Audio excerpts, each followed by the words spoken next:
আকাশবাণী খবর পড়ছি দেবব্রত মণ্ডল। প্রথমে বিশেষ খবর। পশ্চিম এশিয়ায় চলতি সংকটের মধ্যে সরকার জানিয়েছে আগামী 30শে জুন পর্যন্ত গুরুত্বপূর্ণ পেট্রো রসায়ন পণ্যের ওপর পুরোপুরি শুল্ক ছাড় দেওয়া হবে।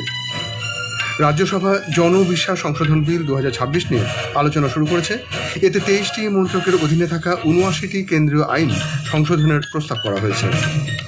পশ্চিমবঙ্গে মালদার কালিয়াচকে বিচার বিভাগীয় আধিকারিকদের ঘেরাওয়ের ঘটনায় রাজ্যের আইন শৃঙ্খলা পরিস্থিতি নিয়ে তীব্র অসন্তোষ প্রকাশ করেছেন মুখ্য নির্বাচন কমিশনার জ্ঞানেশ কুমার। বিজেপি নেতা ও কেন্দ্রীয় স্বরাষ্ট্রমন্ত্রী অমিত শাহ বাংলায় পরিবর্তন আনতে সবাইকে ভয় মুক্ত হয়ে ভোট দেওয়ার আবেদন জানিয়েছেন। ভারত লেবাননে শান্তিরক্ষীদের উপর সাম্প্রতিক হামলার নিন্দা করে বাহিনীর নিরাপত্তা নিশ্চিত করার আহ্বান জানিয়েছে। ইডেনে আইপিএলের ম্যাচে কলকাতা নাইট রাইডার্স সানরাইজার্স হায়দ্রাবাদের বিরুদ্ধে টসে জিতে প্রথমে ফিল্ডিং করছে। আসছি বিস্তারিত খবরে। পশ্চিম এশিয়ার চলতি সংকটের মধ্যে সরকার জানিয়েছে আগামী 30শে জুন পর্যন্ত গুরুত্বপূর্ণ পেট্রো রসায়ন পণ্যের ওপর পুরোপুরি শুল্ক ছাড় দেওয়া হবে। মধ্যপ্রাচ্যের সাম্প্রতিক ঘটনার বিষয়ে আন্তঃমন্ত্রক বৈঠকের পর কেন্দ্রীয় পরোক্ষ কর ও শুল্ক পর্ষদের সদস্য সঞ্জয় মঙ্গল সাংবাদিকদের জানান, অভ্যন্তরীণ বাজারে শিল্প চাহিদা মেটাতে নির্দিষ্ট সময়ের জন্য এই অস্থায়ী ব্যবস্থা নেওয়া হয়েছে। প্লাস্টিক, বস্ত্র, ওষুধ তৈরি সহ অনেকগুলি শিল্পক্ষেত্র এই শুল্ক ছাড়ের ফলে উপকৃত হবে। সাধারণ গ্রাহকরাও এ থেকে উপকৃত হবেন। রাজ্যসভা জনবিশ্বাস সংশোধন বিল 2026 নিয়ে আলোচনা শুরু করেছে। এই বিলটি জীবনযাপন ও ব্যবসার সুবিধার জন্য ছোটখাটো অপরাধকে শাস্তির আওতা থেকে মুক্ত করবে এবং অপরাধের অনুপাত অনুযায়ী জরিমানা ও শাস্তির ব্যবস্থা করবে। এতে 23টি মন্ত্রকের অধীনে থাকা 79টি কেন্দ্রীয় আইন সংশোধনের প্রস্তাব করা হয়েছে। মোট 784টি আইন সংশোধনের প্রস্তাব করা হয়েছে, যার মধ্যে ব্যবসার সুবিধা বাড়ানোর জন্য 717টি বিধানকে অপরাধ মুক্ত করা হচ্ছে এবং জীবনযাপনের সুবিধা বাড়ানোর জন্য 67টি বিধান সংশোধনের প্রস্তাব করা হয়েছে। লোকসভা গতকাল এটি অনুমোদন করেছিল। আলোচনা শুরু করে কংগ্রেসের শক্তি সিং গহিল বলেন, সরকার তাড়াহুড়ো করে বিলটি এনেছে। তিনি বলেন যে 79টি আইন সংশোধন করা হচ্ছে, তার মধ্যে এমন আইনও রয়েছে যা জনগণের উপর বিরূপ প্রভাব ফেলবে। তৃণমূল কংগ্রেসের মোহাম্মদ নামিদুল হক বলেন, এই বিলটি 80টি কেন্দ্রীয় আইন সংশোধন করেছে। তিনি প্রশ্ন তুলেছেন, কেন সমস্ত ফৌজদারি বিধানকে একটি আইনের আওতায় আনা হয়েছে? এটি আইন প্রণয়নের মূল চেতনা ও উদ্দেশ্যকে ক্ষুণ্ণ করেছে। বিজেপির লাহার সিং সিরোইয়া বলেছেন, সরকার শিল্প, স্টার্ট আপ, এমএসএমই এবং কৃষিসহ সকল ক্ষেত্রের ওপর নজর রেখেছে। তিনি বলেন, 24 সদস্যের সিলেক্ট কমিটি 49টি বৈঠক করেছে এবং আইনটি পুঙ্খানুপুঙ্খভাবে পরীক্ষা করেছে। এই বিলটি শাস্তিমূলক বিধানের চেয়ে আনুপাতিক জরিমানাকে অগ্রাধিকার দিয়ে নিয়ন্ত্রক কাঠামোতে একটি ইতিবাচক সংস্কারের ব্যবস্থা করেছে। পশ্চিমবঙ্গে মালদার কালিয়াচকে বিচার বিভাগীয় আধিকারিকদের ঘেরাওয়ের ঘটনায় রাজ্যের আইন শৃঙ্খলা পরিস্থিতি নিয়ে তীব্র অসন্তোষ প্রকাশ করেছেন মুখ্য নির্বাচন কমিশনার জ্ঞানেশ কুমার। আজ এই বিষয়ে এক ভার্চুয়াল জরুরি বৈঠকে রাজ্যের শীর্ষ প্রশাসনিক ও পুলিশ কর্তাদের কড়া বার্তা দিয়েছেন বলে কমিশন সূত্রে জানা গেছে। মুখ্য সচিব, ডিজিপি, মুখ্য নির্বাচনী আধিকারিক, কলকাতা পুলিশের কমিশনার সহ সব জেলার জেলাশাসক ও পুলিশ সুপারদের নিয়ে দীর্ঘ সময় ধরে চলে এই বৈঠক। সেখানে মালদার ঘটনার পুনরাবৃত্তি হলে সংশ্লিষ্ট আধিকারিকদের বিরুদ্ধে কঠোর ব্যবস্থা নেওয়া হবে বলে স্পষ্ট জানিয়ে দেন সিইসি। তিনি বলেন, শুধুমাত্র বদলি কোনো শাস্তি নয়, মালদার জেলাশাসক ও পুলিশ সুপারের ভূমিকা নিয়েও প্রশ্ন তোলেন তিনি। কয়েক ঘন্টা ধরে অশান্তি চললেও কেন কোনো সিনিয়র আধিকারিক ঘটনাস্থলে ছিলেন না তা নিয়ে তীব্র ক্ষোভ প্রকাশ করেন। রাজ্যের ডিজিপিকেও তিনি প্রশ্ন করেন, আগে থেকে কেন প্রতিরোধমূলক ব্যবস্থা নেওয়া হয়নি?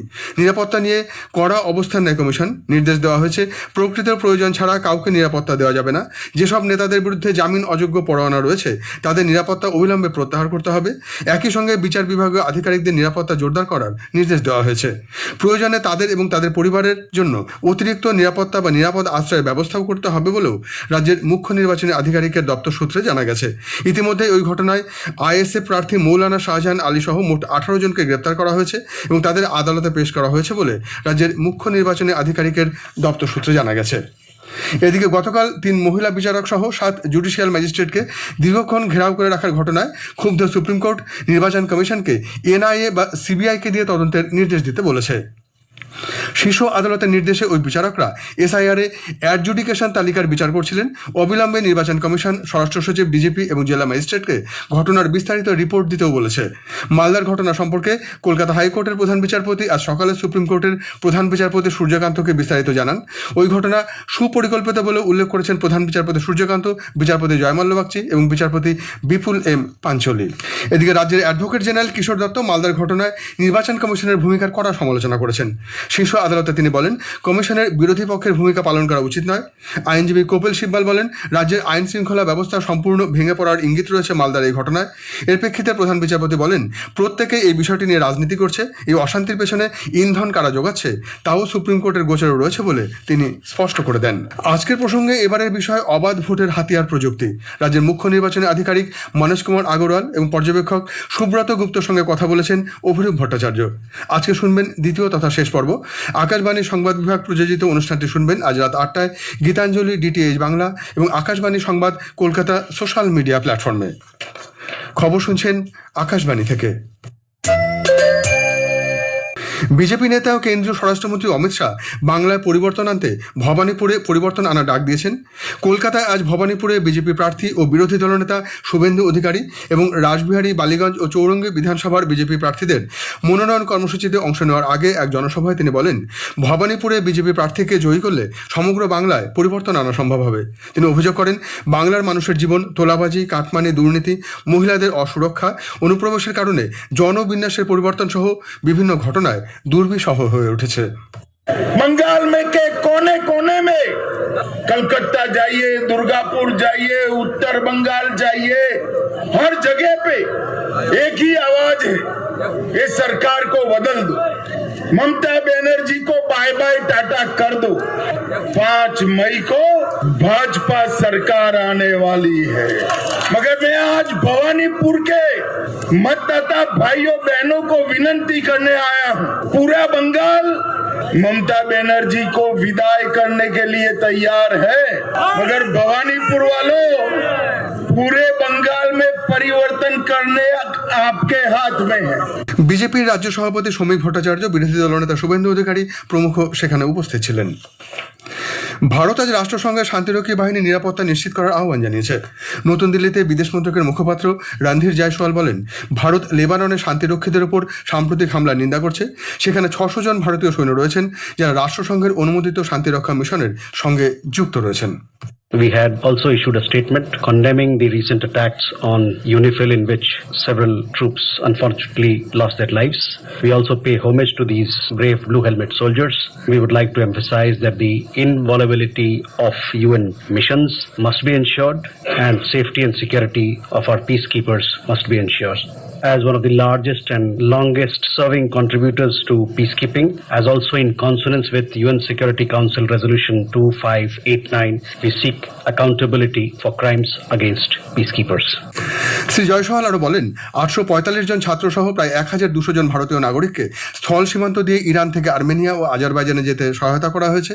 সাম্প্রতিক দিনগুলিতে বেশ কয়েকজন ভারতীয় নাগরিককে ইরানের অভ্যন্তরে নিরাপদ এলাকায় সরিয়ে নেওয়া হয়েছে। তিনি আরও বলেন যে ভারতীয় নাগরিকদের নিরাপদ যাতায়াত নিশ্চিত করতে সহায়তার জন্য ভারত সরকার আর্মেনিয়া ও আজারবাইজান কর্তৃপক্ষের প্রতি কৃতজ্ঞতা প্রকাশ করেছে। So far, we have facilitated 1200 Indian nationals, which includes 845 Indian students, to exit Iran via the land border into Armenia and Azerbaijan. Of these, 996 crossed over into Armenia and 204 into Azerbaijan. We thank the authorities in Armenia and Azerbaijan for their support. এখন শুধু দক্ষ নয়, নাগরিক কেন্দ্রিক প্রশাসনিক ব্যবস্থার একান্ত প্রয়োজন। কর্মযোগী সাধনা সপ্তাহ 2026 উপলক্ষে ভিডিও বার্তায় তিনি বলেন, দেশে এখন শাসন ব্যবস্থা নাগরিক দেবভব এই মূল ভাবনা নিয়ে পরিচালিত হচ্ছে। কলকাতায় ইডেন গার্ডেন্সে আজ সন্ধ্যায় আইপিএল ক্রিকেটের ম্যাচে কলকাতা নাইট রাইডার্স সানরাইজার্স হায়দ্রাবাদের মুখোমুখি হয়েছে। কলকাতা টসে জিতে ফিল্ডিং করছে। উল্লেখ্য, দুটি দলই এবারের আইপিএলে তাদের প্রথম ম্যাচে পরাজিত হয়। শেষ করার আগে বিশেষ খবর আরেকবার। পশ্চিম এশিয়ায় চলতি সংকটের মধ্যে সরকার জানিয়েছে, আগামী 30শে জুন পর্যন্ত গুরুত্বপূর্ণ পেট্রো রসায়ন পণ্যের ওপর পুরোপুরি শুল্ক ছাড় দেওয়া হবে। রাজ্যসভা জনবিশ্বাস সংশোধন বিল 2026 নিয়ে আলোচনা শুরু করেছে। এতে 23টি মন্ত্রকের অধীনে থাকা 79টি কেন্দ্র আইন সংশোধনের প্রস্তাব করা হয়েছে। খবর এখনকার মতো এ পর্যন্ত।